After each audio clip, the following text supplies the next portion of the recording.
Hey guys, I'm Mike, and this is Marine Breeders Vlog number 2. Welcome to the show. Interesting week.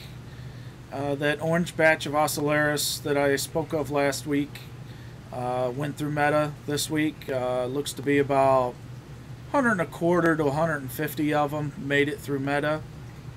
Not bad, not bad at all. Also ended up with a handful, probably a dozen or less, black and whites that we had hatched out in that in the other larval tub. I'm actually going to be combining them this week, getting ready for another hatch. Probably going to be another hatch of pair number 2, orange Ocellaris. Not the best thing I wanted to do. I was hoping to have a nice hatch of black and whites this week, but that didn't happen due to an issue with my rotifer cultures crashing. Yeah, it happened after about 8 months or so of keeping continuous culture. I lost one day in one of my 5-gallon buckets, and the next day the other bucket started waning. I'm not really sure why at this point. I had just done a cleaning on them. Obviously I must have done something. I broke my own rule is what I did. I broke my own rule that I never clean both buckets at the same time. I never do a cleaning to get all the excess algae and stuff out of the water. Because of that reason, that should something go wrong, then I end up losing both cultures. Luckily at that point in time I had some that were still in the larval tub number 1 with the orange Ocellaris, so I was able to strain some out of there, and I've been slowly the rest of the week been building up that culture. I did go ahead and order another batch from Reed Mariculture. I was thinking about starting a 3rd bucket, but then I keep telling myself I really don't need all the rotifers that I'm producing with 10 gallons of water out of 2 5-gallon buckets. So I really don't see the need to, in the expense of algae, to start another bucket. We just got to be more on top of things, making sure we feed. If you guys want to, I would appreciate it in the comments if you'd let me know, how do you go about your rotifer cultures? What do you do? How often do you clean them?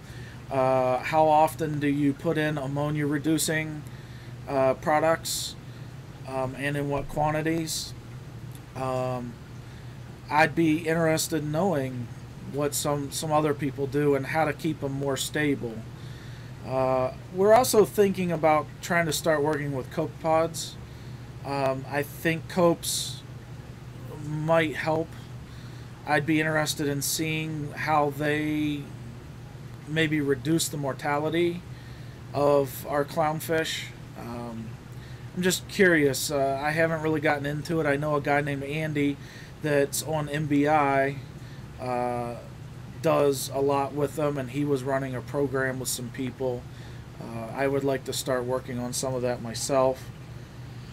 So we'll see what that brings up in the future. I was going to have a special guest this week. I was trying to work on filming a Skype video. I'm not going to say who it is at this point. I'll let it be a surprise, but it's somebody that's heavily involved in the hobby and the industry, especially the marine breeding side and the marine fish breeding side, I should say.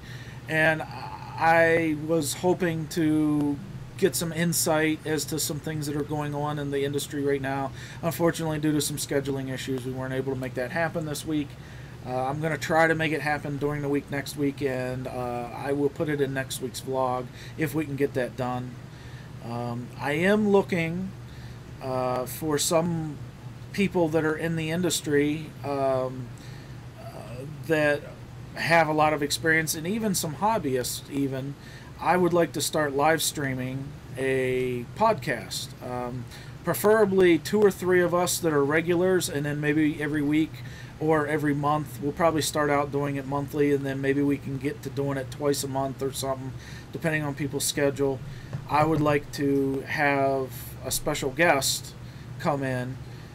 So if any of you out there know of anybody that would like to do this, Matt Pederson, Tal Sweet, Gresham Handy, Kevin Erickson. The list could go on and on. Someone let me know if you've got experience with marine fish breeding.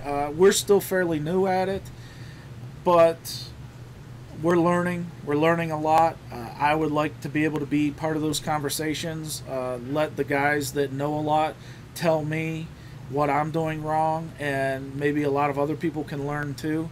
I think that it's a great medium to educate people with and be able to interact with your audience, as people can watch you streaming it live and basically ask questions in chat, and we can discuss things with them. It's a lot easier than doing forums, I think. I mean, forums are great for data logging, but people, kind of get tired of sitting there trying to type and chat stuff out and going back and forth, back and forth. I think a marine fish breeding live stream would be great. So, but that's all I've got this week. If you would, please subscribe down below. Leave a positive or negative comment. Also would like some comments on the rotifer issue question. And we'll talk to you guys next week. Have a good week. Talk to you later. Bye.